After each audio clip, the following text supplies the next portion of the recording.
Okay, so first thing we're gonna do today is we just got four quick examples that are just gonna take us through a summary of what we've done. So where are we? Where are you on your ability to factor? So we've only talked about factoring a few things, but just to get us all up to speed on where we've been in the last couple classes. So the process that you're going to go through when you see something, when you take your test on Wednesday, it's just going to be a bunch of factoring problems all jumbled together. Okay, when you do your homework from this section, it's just going to be a bunch of factoring problems. So how do you discern what to do? Well, first thing you ask yourself is there a common factor?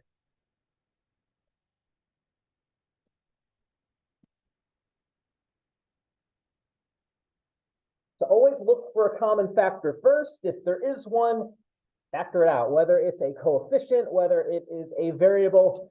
Taking out that common factor will make the rest of the factoring, if there is any, easier to go through. And then you know how to factor things just based on how many terms there are. And so there's three things we've talked about. So the first thing, so after you've taken out a common factor, if one exists, if your polynomial has four terms, the only thing that you know how to do at this point in your algebra lives is to factor by grouping.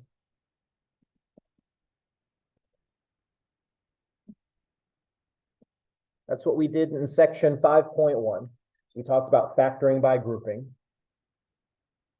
Then in section 5.2, we factored things with three terms. Trinomials. And there were two situations for us. If the leading coefficient was 1, meaning the number in front of that squared term, if that leading coefficient is 1, basically the terminology I use is we just unfoil it. You draw your two sets of parentheses, and you do your firsts and your lasts. That gives you the appropriate middle, unfoiling. If the leading coefficient is not 1,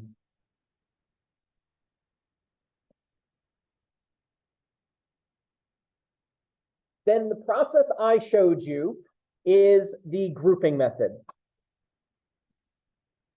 There are other ways to do that. I told you, if you come in here with some prior knowledge, feel free to use it, okay? I am not tied to that method. You don't have to use it. And then what we talked about last time was what happens if we have something with two terms.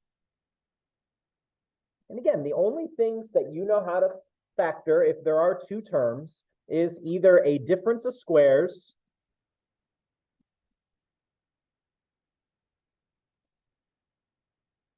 or a sum or difference of cubes.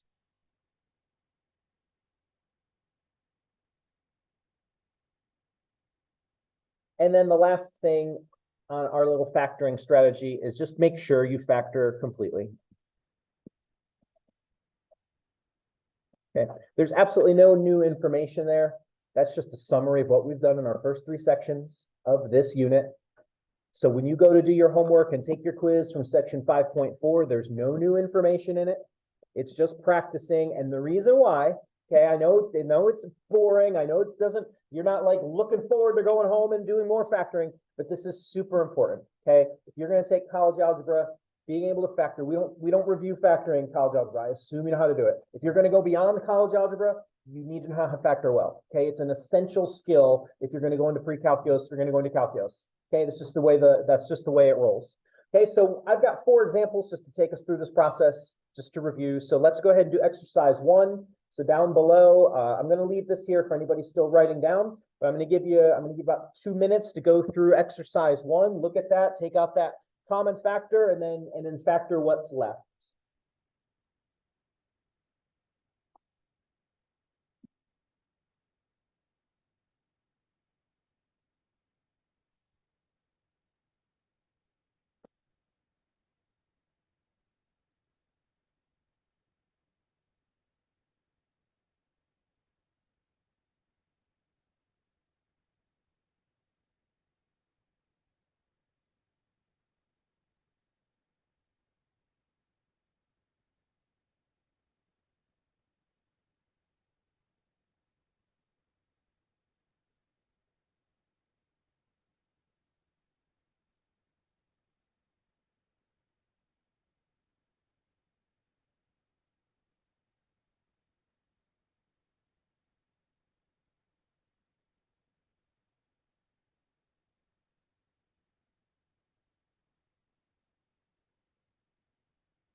So what is the common factor for this?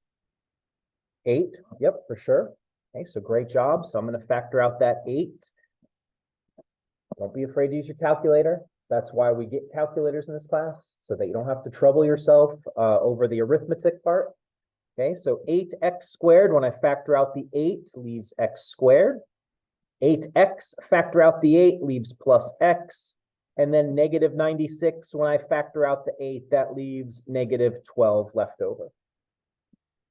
Remember that 8, that 8 is part of the answer. It is essential. Don't lose it. Okay, so I'm going to write it here on the next step. So now what I have left is 3 terms. There is a 1 in front of the squared term. This is just an unfoiling problem. And what I mean by unfoiling, in case you don't remember us talking about, unfoiling just means I'm going to write my 2 sets of parentheses, and I'm going to look at what are my firsts, what are my lasts that are appropriate. So the first, there's only one choice of firsts. What are the only 2 things that are going to give me x squared? X and x. So there we go. The next thing we talked about when we did this was the signs. This 12 being negative, what does that tell me about my signs? Positive and negative, there's one of each, right? Because we multiply to get that negative 12. And the only way to get a negative number when you multiply is having one of each sign. And then finally, what 2 factors of 12, when I have a positive 1 and a negative 1, are going to add up to plus 1? Positive 4, negative 3. Perfect. The nice thing about the factoring test when you take it on Wednesday is you can always remultiply. You know, before you're even done with the test, whether you got things right or wrong, you can just remultiply that together and you'll get what you started with. Okay, exercise 2. Another one that starts off with a common factor, and then you can factor what is left.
Just to give us all a nudge in the right direction, what is the common factor that should be the first step?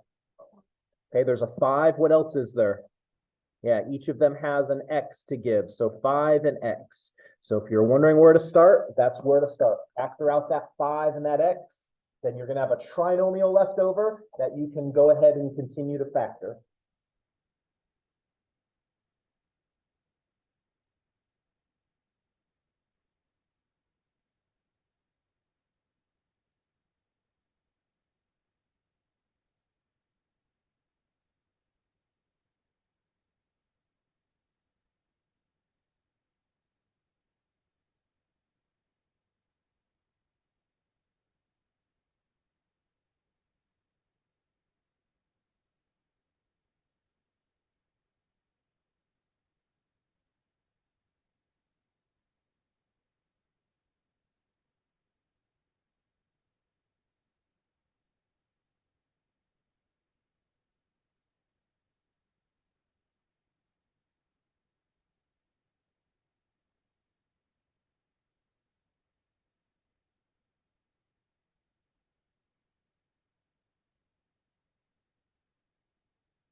So I'm going to get started.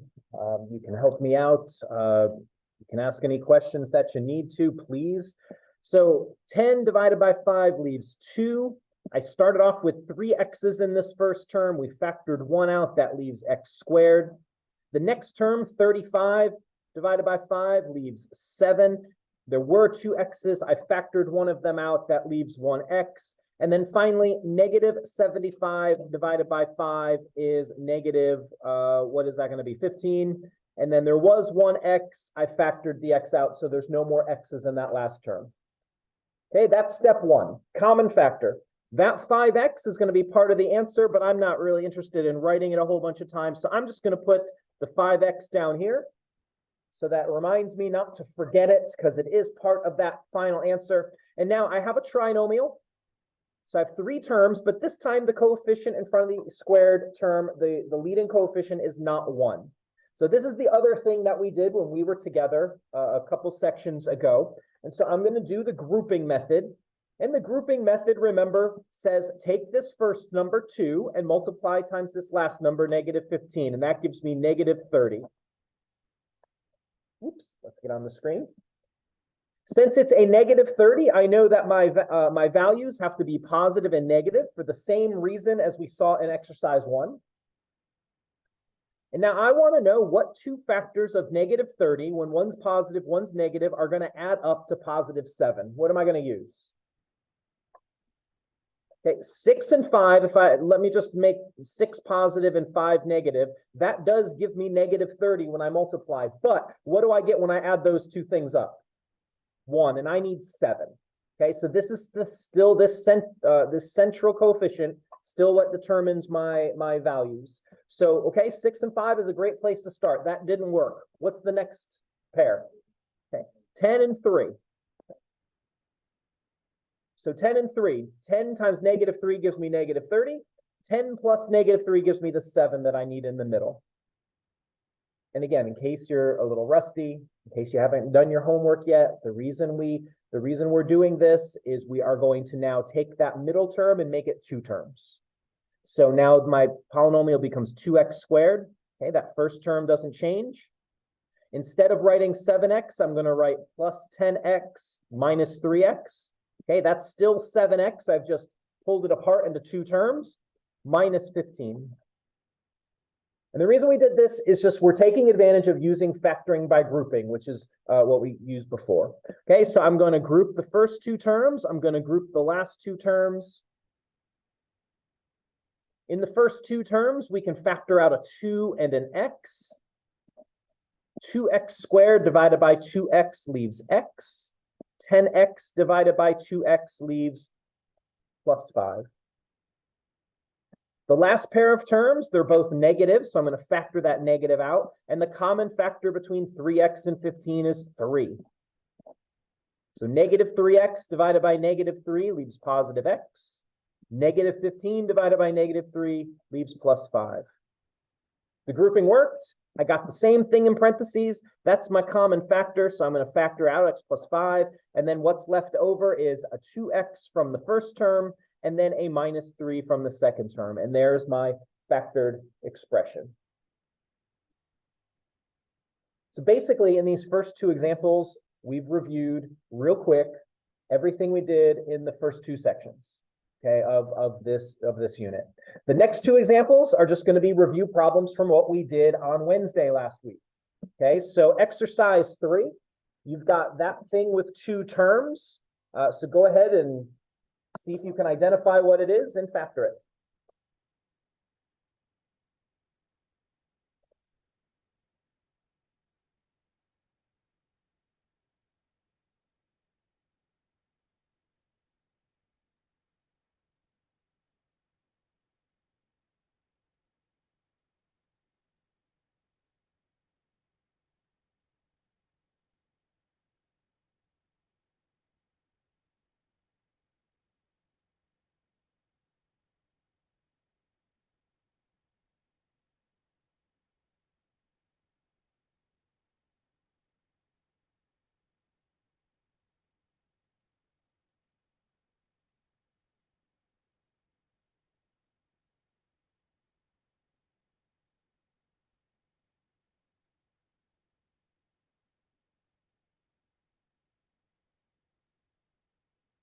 Just to give us all a push in the right direction, exercise 3 is an example of what kind of thing with two terms that we can factor?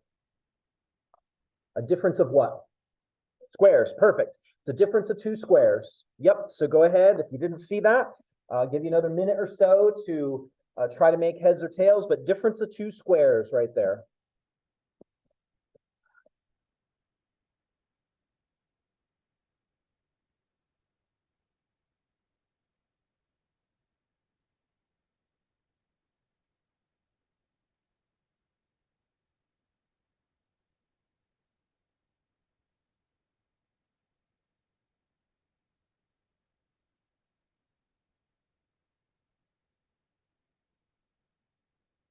All right, so it's a difference of squares. Now this is it's a little bit of a step up again, just a plain old difference of squares because I've given you an x to the fourth instead of an x squared.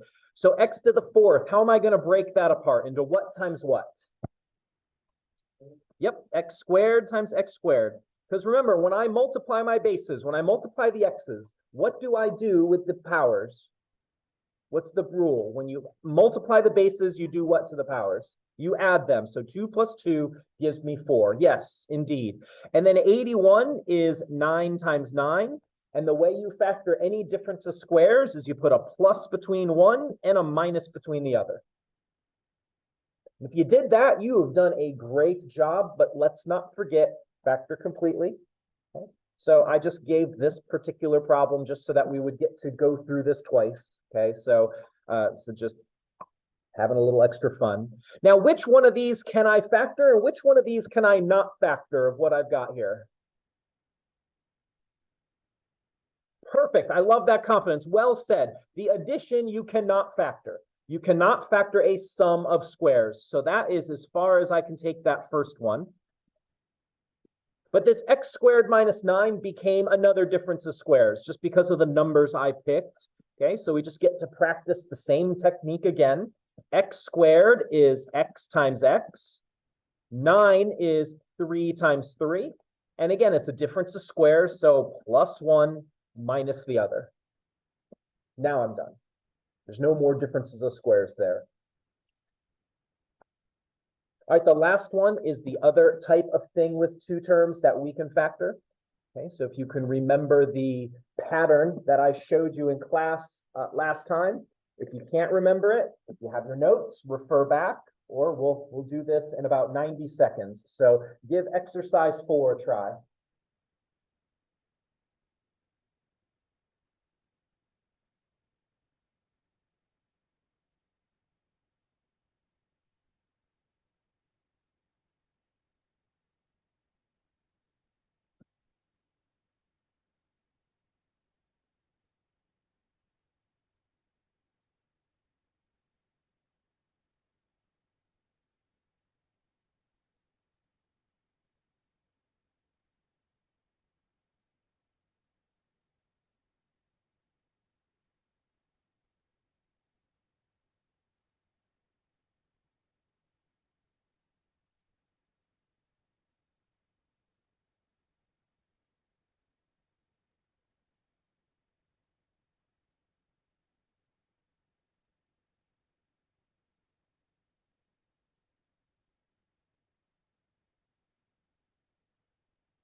Let's give this a try. Okay, so hopefully you remembered the pattern, but if not, again, practice the factoring. This is from what we did on Wednesday. This is a difference of two cubes.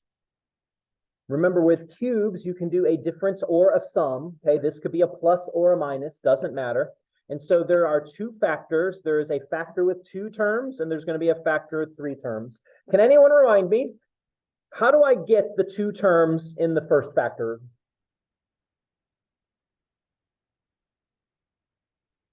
Cube roots. Use your calculator.